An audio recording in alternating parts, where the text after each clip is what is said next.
ومن خصائص أمة محمد صلى الله عليه وسلم 82 বছর বয়সে মারা গেছেন সৌদি আরবের গ্র্যান্ড মুফতি শায়েখ আব্দুল আজিজ বিন আবদুল্লাহ আল শায়েখ। মঙ্গলবার সকালে তিনি মৃত্যুবরণ করেন বলে জানিয়েছে সৌদি রাজকীয় আদালতের বরাতে আল আরাবিয়া। তার মৃত্যুতে সৌদি বাদশাহ সালমান ও ক্রাউন প্রিন্স মোহাম্মদ বিন সালমান, গ্র্যান্ড মুফতির পরিবার, সৌদি জনগণ এবং মুসলিম বিশ্বের প্রতি সমবেদনা জানিয়েছেন।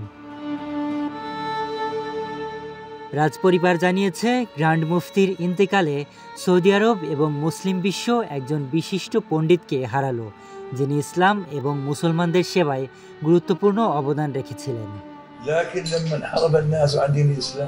রিয়াদের ইমাম তুর্কি বিন আবদুল্লাহ মসজিদে আসর নামাজের পর তার জানাজার নামাজ অনুষ্ঠিত হয়।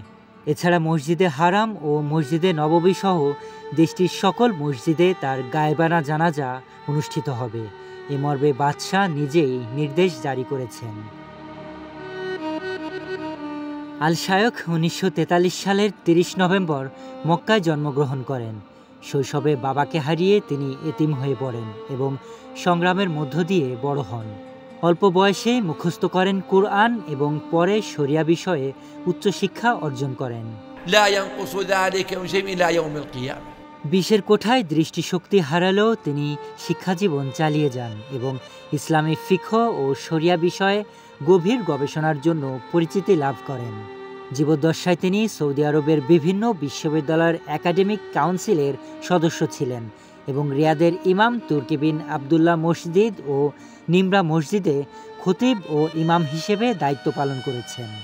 ولا تزال طائفة من أمتي। শরিয়া ভিত্তিক অসংখ্য বই, ফতোয়া ও গবেষণাপত্র রচনা করে আল শায়েখ ইসলামী বিশ্বে গভীর প্রভাব ফেলেন। তিনি 1981 সাল থেকে টানা 35 বছর হজের খুতবা দিয়েছেন।